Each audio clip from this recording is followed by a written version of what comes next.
Rádio Bandeirantes. Vamos conversar com o pré-candidato à presidência da República, o polêmico e polemista Jair Bolsonaro. Muito bom dia, hein?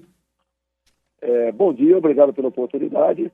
Eu tenho boas recordações da Rádio Bandeirantes, que nos anos 60, aí no Vado Ribeira, eu morava aí, eu ouvia às 18 horas, pontualmente, um grande programa chamado Na Beira da Tuia. Do Tonico e Tinoco. O Bolsonaro surpreende, né? O Bolsonaro programa surpreende. Que encantava os sertões do Brasil. É isso aí. Tá uma lembrança interessante, né? Desses 80 anos da Rádio Bandeirantes, que se completam esse ano. O Na Beira da Tuia foi um programa marcante. Bolsonaro, já tem o partido para disputar a presidência da República ou ainda está analisando? Não, está bastante avançado, eu digo 99% fechado, com o partido com novo nome chamado Patriota. E mudamos o estatuto, mudamos muita coisa lá. E está praticamente certo, né? O nosso casamento em março, que é o mês da janela de transferência aqui em Brasília. No meu entender, uma irregularidade, é algo anormal, porque você pode separar até da tua esposa separar de você, espero que não aconteça, né? Mas você não pode separar do partido. Caso contrário, você perde o seu mandato. Isso, no meu entender, não é justo. Que pese, o objetivo da lei lá atrás era evitar o troca-troca em troca de favores outros não narráveis, vamos assim dizer. Deputado, nós estávamos falando, é o Rafael, bom dia, nós estávamos falando antes da entrevista da prisão do garotinho agora, não sei se o senhor conseguiu ouvir, prenderam agora há pouco, a Polícia Federal prendeu o garotinho e a Rosinha, é o terceiro ex-governador do Rio preso, né? Agora tem a Rosinha, tem o garotinho, tem o Sérgio Cabral, tem o presidente da Assembleia Pisciani que voltou para a cadeia, mais 2 deputados também. O senhor é deputado pelo Rio de Janeiro, sabe a crise financeira que o país está atravessando. Eu gostaria de saber do senhor, num eventual mandato como presidente da República, qual a forma mais eficaz de evitar a barganha, o troca-troca político que nos trouxe até essa crise que nós estamos vivendo agora? Como lidar? O senhor vai disputar a eleição por um partido pequeno. O senhor é uma figura muito conhecida, mas provavelmente vai ter menos tempo de rádio e televisão. O senhor dificilmente vai ter uma maioria no Congresso Nacional para o desobrigar de negociar com partidos maiores. Como é que o senhor faria uma negociação com PSDB, com PMDB, com PT, com PSB, que devem eleger na Câmara e no Senado bancadas maiores do que a do partido do senhor? Essa pergunta aí todo mundo me faz, né? Como negociar, como angariar simpatias. O partido que eu estou é pequeno, no momento tem 3 deputados federais, lógico. A gente disputar as eleições. Se chegar lá, acredito que seja um partido razoável, médio, mas não conseguirá, ficará muito longe da maioria. Agora, eu te respondo com a pergunta, né? É para continuar fazendo a mesma coisa? Você pode ver, o PSDB agora entregou o Ministério da Cidade. O PT já está igual o urubu na carniça, né? Está doido em cima, quero esse ministério para mim, para eu poder te dar 100% dos votos em qualquer proposta apresentada pelo governo da Câmara. O que eu tenho dito, né? De onde é que vem a ineficiência do Estado e nasce a corrupção? Das indicações políticas. Porque um partido podia falar, eu quero indicar o deputado João ou a deputada Maria para ser ministra aí, o ministro da cidade, tem de vista essas qualidades. E não é isso. Se perguntar para qualquer um do povo, até para vocês com todo respeito, né? Você tem 30 segundos para citar o nome de meia dúzia de ministros. A gente vai ter dificuldade. Tem de vista a quantidade de ministérios e a vida pregressa, o currículo desses caras, seria sofrível. Então o objetivo das indicações políticas é exatamente isso. Que eu tenho dito, ou a gente faz algo diferente, a gente separa, como está na Constituição, os poderes legislativo do executivo, ou nós somos fadados a continuar nessa política cada vez afundando mais. Ou seja, os partidos indicam como regra os seus ministros em troca de votar com o governo, ignorando a pauta. Simplesmente o liderado que tem a sua participação junto ao partido, junto ao novo ministério, junto a uma diretoria de uma estatal, seja lá o que for, chega no plenário, olha para o painel, o que o partido está indicando, para ele não perder aquele benefício, que na verdade é isso que acontece, ele vota sim ou não. O Rio de Janeiro não é diferente, não é um laboratório. A gente sabe de muita coisa que vem acontecendo de errado, mas você não tem provas. Alguns às vezes me criticam, não é porque você não denunciou. Vou denunciar como? a gente tem convicção do que está acontecendo. Tá? E assim está sendo feita a política brasileira. Então, a resposta para vocês: ou nós fazemos diferente, sem essa toma lá da casa, ou simplesmente eu estou fora dessa corrida presidencial. Que eu não quero acabar lá na frente, em Curitiba, nas mãos da Polícia Federal ou nas mãos do Ministério Público. Ou a gente faz a coisa certa ou não faz. Agora, como alguns dizem, né? Outros partidos, que vocês sabem, outros pré-candidatos, estão negociando já. Tem um candidato aí, já tem, eu vi na imprensa, já tem 5 partidos fechados com ele. Eu gostaria de perguntar para ele, né? Fechou como? Como esses partidos fecharam com vocês? Em troca de quê? Alguma coisa foi colocada na mesa. Porque esses partidos, como regra também aqui em Brasília, não estão preocupados com o bem do seu país. A preocupação é com o bem do seu grupo político. É esse o problema que a gente vai ter pela frente. E quem tiver uma possível solução, quiser me adiantar, eu aceito a proposta. A minha proposta, eu estou trabalhando há algum tempo. Se quiser, eu falo para vocês. Nós estamos reunindo aqui de 15 em 15 dias. Já temos até agora 20 deputados federais que devem ser reeleitos, exatamente com esse espírito, independente da liderança partidária, independente dessas orientações. Nós não queremos nada para votarmos uma pauta que realmente possa sinalizar um Brasil diferente do que está aí. Então, nós, por exemplo, já levantamos em parte, né, os problemas de bancada. Você vê, tem bancada aqui da segurança, tem bancada do agronegócio. O que eles precisam para a gente poder ter a simpatia deles? O que a bancada de Roraima, por exemplo, precisa para que o Estado lá comece a andar com as próprias pernas?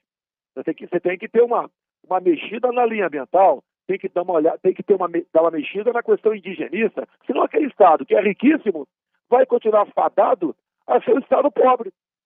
Essa é o que eu próprio. Quando vai para você, Rádio Bandeirantes, eu falei agora há pouco, Guarda Ribeira. Eu morava em Eldorado Paulista, nos anos 60, e eu via na beira da Tuia, ali ia pescar robalo, uma linha de mão, uma lata com uma linha enrolada nela, né? E jogar no rio e pegar robalo. Tinha muito robalo naquele tempo lá. O que eu já levantei, né, a economia basicamente da região é banana, a não ser Cajati, que tem uma mineradora lá. Tá? Mas, né, fui ver, estudei Miracatu, né, tem montanhas de grafite aí, né, o próprio Cajati tem um resíduo da magnetita, que é o nióbio, o próprio Eldorado Paulista, na Barra do Rio Taquari, queria, pelos levantamentos que fizemos, esmeralda. E o que se faz contra isso? Se demarca como quilombola, se traz índio do Paraguai para Miracatu e para Eldorado, exatamente para colocar nessas regiões, de modo que elas fiquem simplesmente sem poder ser exploradas de forma racional. Então, essas questões todas aí, que eu acho que tem que ser uma política de governo. Não é você vê o Temer, você vê o Lula, vê a Dilma, vê a FHC, basicamente qual a preocupação deles? É se manter no poder. Sempre foi isso aí. Qual a grande proposta? Qual a proposta inovadora? O que se faz, por exemplo, para ajudar o homem do campo? Eu vi há poucos dias uma passeata aí, eu acho que foi 7 barras, foi o registro, mandaram para mim as imagens. O homem do campo reclamando das multas do ICMBio, das multas do IBAMA, sem qualquer racionalidade, e tirando o homem do campo. Quanto mais você tira o homem do campo e joga para a cidade, você passa a ter problemas outros, de violência, superpopulação. São pessoas que não estão preparadas a mudar drasticamente de vida. E quando começa a faltar alimento, não é apenas no Vado Ribeira, isso vem acontecendo em especial do sul de Mato Grosso do Sul, Rio Grande do Sul, entre outros estados em menor quantidade, mas você está tirando o homem do campo e jogando para a cidade a base da força. Deputado Jair Bolsonaro, eu sou o Salomão Esters, deve me conhecer, porque o senhor falou em Tunique, Tinoco, na beira da Tuia, e eu e o Zé Paulo fomos companheiros de horário até dessa dupla e dessas apresentações sertanejas. Mas eu tenho uma dúvida ainda, apesar do Fernando Mitre, no Canal Livre, ter feito a Jair Bolsonaro a pergunta. Não foi muito enfático, nem a sua resposta foi também. Falando sobre migração, Jair Bolsonaro disse que haitianos, senegaleses, bolivianos e agora sírios, a escória do mundo está chegando ao Brasil.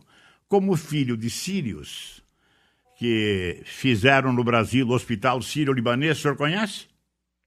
Sim, de nome sim, nunca tive isso. Na medicina, no direito, na magistratura, na engenharia, no ensino universitário, e por que não dizer na cozinha? Sírios e libaneses se destacaram muito aqui no Brasil. Foi um ato falho, deputado? Não, olha só, a minha resposta não foi para Ciro, para qualquer imigrante. Você tem que ter uma triagem. Não é qualquer pessoa que entra na tua casa, não é qualquer pessoa que pode entrar no Brasil. Nós temos escória dentro do Brasil, ou não temos? Temos. Tá? Qualquer país tem escória. Agora, eu não generalizei essa resposta. Eu fui contra a lei de imigração, que ela passa a vigorar, se não me engano, a partir de hoje, passou a partir de ontem. Tá? Simplesmente o Brasil transformou-se em um país sem fronteiras. Pode chegar no Porto de Santos, um navio aí qualquer com 5 mil, não interessa da onde, ao pisar em solo brasileiro, ele tem que ser tratado de maneira melhor do que qualquer cidadão brasileiro. Mas não é sobre a entrada desbragada no Brasil. Tudo bem, o senhor pode até invocar esse argumento. Eu estou me referindo à escória do mundo. Por que o senhor escolheu os sírios para integrar a escória do mundo diante de tantos êxitos no Brasil? Não falei isso. Eu sou filho de imigrantes italianos. Tem escória na Itália também, tem escória em qualquer lugar. Eu não defini tal nacionalidade. É qualquer um entrar no Brasil tem que ter um rígido controle. Nos Estados Unidos entra qualquer um, não entra. E tem que ser assim. Porque caso contrário, você pode ver, eu estive em Roraima para ver exatamente o problema dos venezuelanos entrando lá. E não tem qualquer apoio por parte do governo. A capital Boa Vista aumentou em 4 o número de mortes e atos de roubos, assaltos, furtos, e em função disso também. Você não pode deixar o Brasil aberto. Quando você deixou aberto via o Acre, que o pessoal botava em ônibus, aí mandava para São Paulo, tem muita gente boa no meio, mas tem escolha também, ou não tem? Tem. Ou vamos achar que só a minha raça ou só a tua origem é que todo mundo é gente boa. Então a preocupação minha é exatamente essa, nada mais além disso.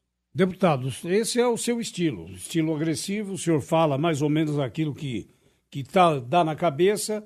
Eu não sei se o senhor segura em alguma coisa, mas isso tem lhe valido também uma perda de tempo em processos judiciais em que o senhor tem sido derrotado. O senhor, como pré-candidato à presidência da República, como é que pretende estabelecer o diálogo com as várias forças políticas que integram a nação? Mas vamos lá, a última condenação minha, R$150 mil, entendeu aí? R$150 mil. Eu vivo do meu salário. Foi uma opinião que eu dei sobre uma marcha do orgulho gay. Eu falei, perguntaram para mim na televisão se eu participaria. Eu falei que não. Por que não? Porque lá não se prega os bons costumes, eu acredito em Deus e na família. Isso é uma opinião.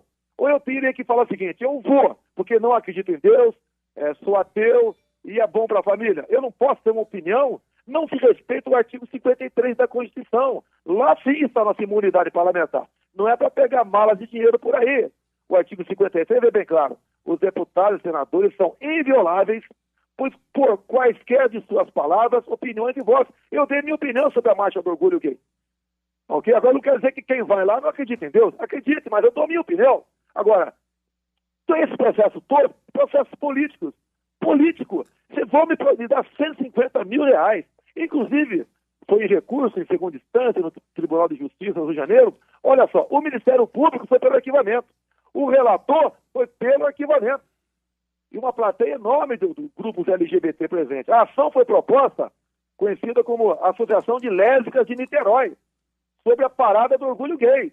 Eu não posso dar minha opinião sobre a parada do orgulho gay, se uma pessoa vai participar ou não. Cadê a liberdade de expressão? Cadê o artigo 53? Isso é perseguição política. Tanto é que vocês olharam a matéria no dia seguinte do julgamento, na imprensa escrita, é exatamente isso que eu te falei. Família, Deus, okay? E costumes. Ou alguém acha que levar a garotada, o pai ou a mãe, levar os filhos de 10, 12, 13 anos para assistir uma parada do orgulho gay. Eu tenho imagem de São Paulo que é impressionante. Mostra, eu posso mostrar para vocês. Você vai embaixo de uma árvore e tem ali dezenas de preservativos jogados no chão. O pessoal seminu. Tá certo? Então essas coisas todas vai, no meu entender, ajudar mal na formação da garotada. O que se aprende de bom nessa parada aqui? Nada. Agora, ninguém falou em proibir a parada do orgulho gay. Agora, me processar, me dar R$150 mil. Com o MP pelo arquivamento, com o relator pelo arquivamento, isso, no meu entender, não é uma boa forma de fazer justiça no Brasil. E se eu não posso dar opinião, vamos revogar o artigo 53 da Constituição. Porque, olha só, Não interessa se eu falo uma besteira ou não. Você lá na frente decide se vai votar em mim ou não, se eu vou ser reeleito ou não. E ponto final.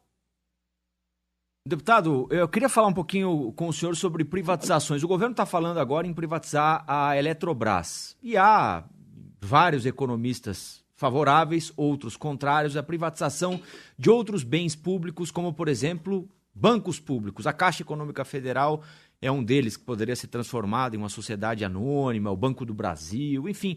O que é que o senhor pensa a respeito de privatizações? O senhor, na condição de presidente da República, acha que o governo federal, a União, deve se desfazer de bancos públicos, da Eletrobras, por exemplo, eventualmente da Infraero de uma vez por todas? Até a Petrobras. Até a Petrobras, o prefeito de São Paulo, João Dória, chegou a falar, inclusive, nisso, num determinado momento, né, em privatizar a Petrobras. Qual é a avaliação do senhor a respeito dessa tese?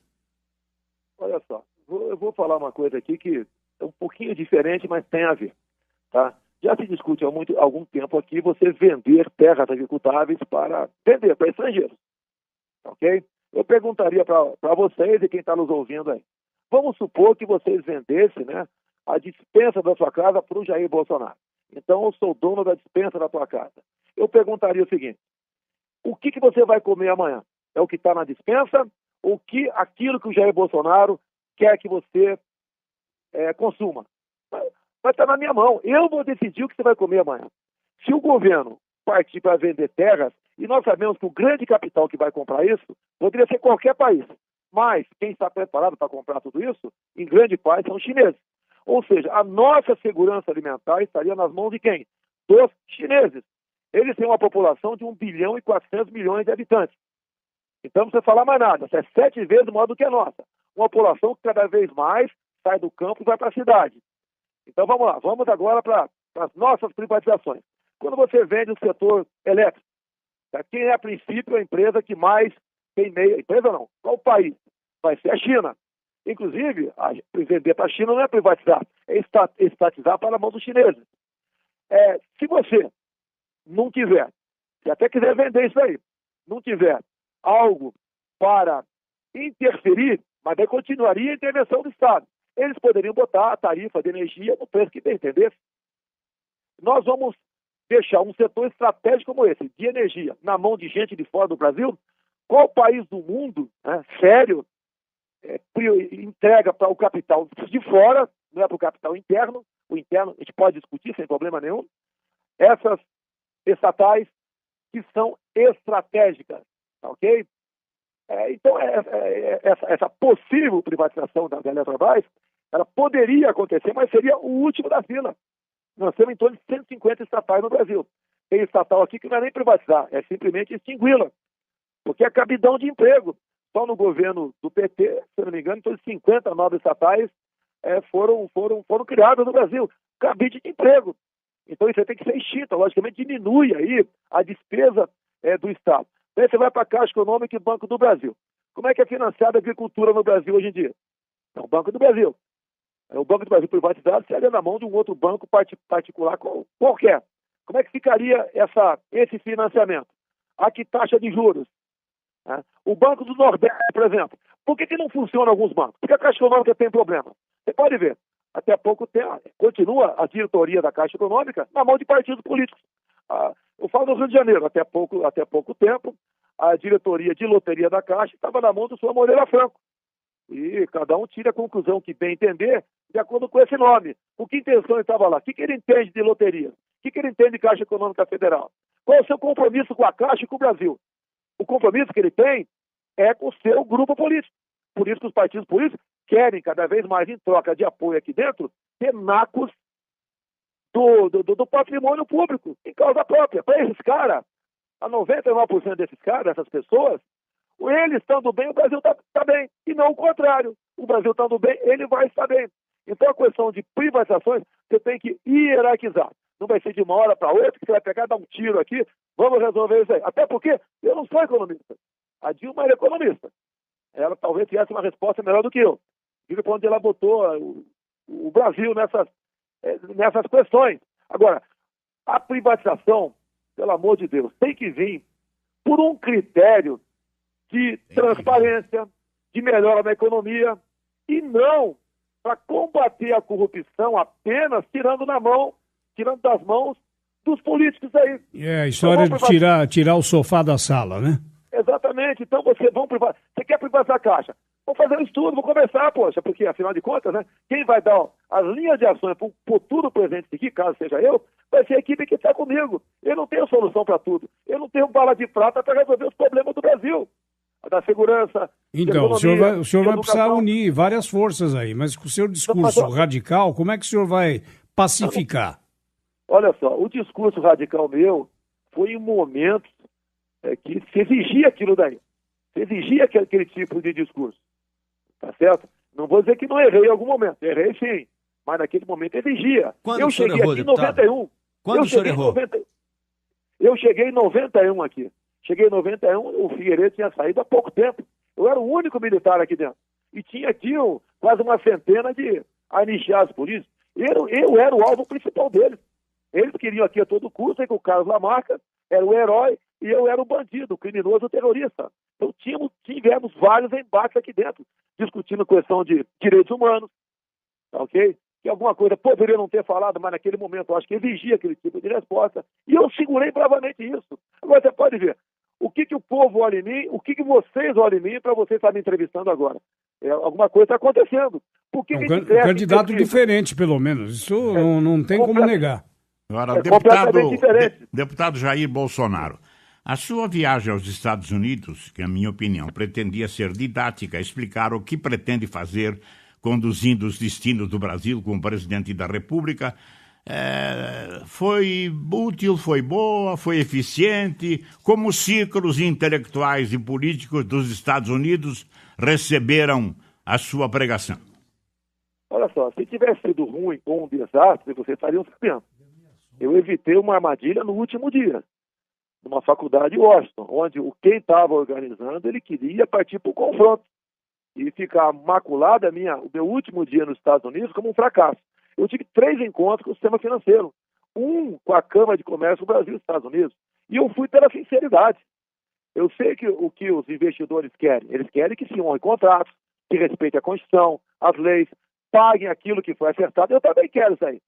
É que eu tenho falado para eles, também quero isso aí. Tá? Agora, a maneira como o Brasil está se comportando na economia, a tendência é um desastre mais cedo ou mais tarde. Como nós vamos buscar o ponto de inflexão para tudo isso aí?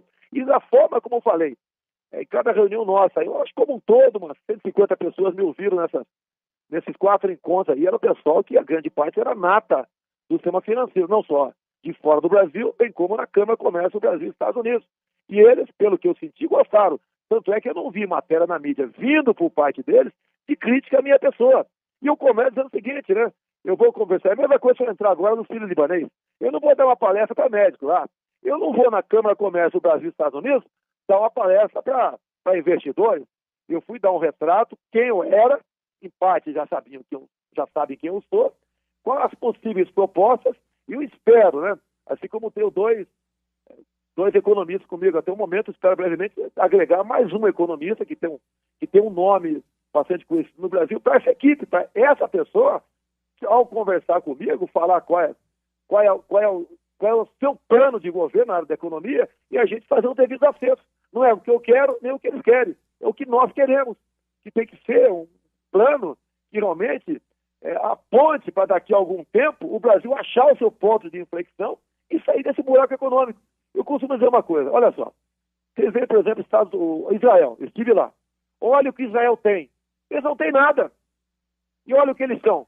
Agora, olha o Brasil, olha o que nós temos, olha o que nós somos tudo e não somos nada. O que está errado, no meu entender? É a nossa classe política, é o toma lá da cá, é o assalto ao Estado via o voto popular que está aí, é essa continuidade do voto eletrônico via Smart Matic, que apesar de termos aprovado o voto impresso, o TSE não quer implementar em sua totalidade o voto impresso. O ano que vem vai continuar pairando a dúvida se a votação ela foi transparente ou não. Então isso tudo que eu levei para os Estados Unidos, estou pré-acertando uma ida agora para basicamente Coreia do Sul e Japão, no mês de fevereiro. Ver alguma coisa, ver inovação. Nós temos que ter o nosso Vale do Silício no Brasil. Isso vai ter um retorno daqui 10, 20, 30 anos. Mas alguém tem que começar com isso aí. Deputado, Foi não. nós ainda vamos nos encontrar muitas vezes daqui para frente, mas nosso tempo está esgotado. Hein? Muito obrigado pela sua participação, hein? Obrigado, e especial todos aqui são ouvintes, foram ouvintes, né, do programa Na Beira da Tuia. Tá bom.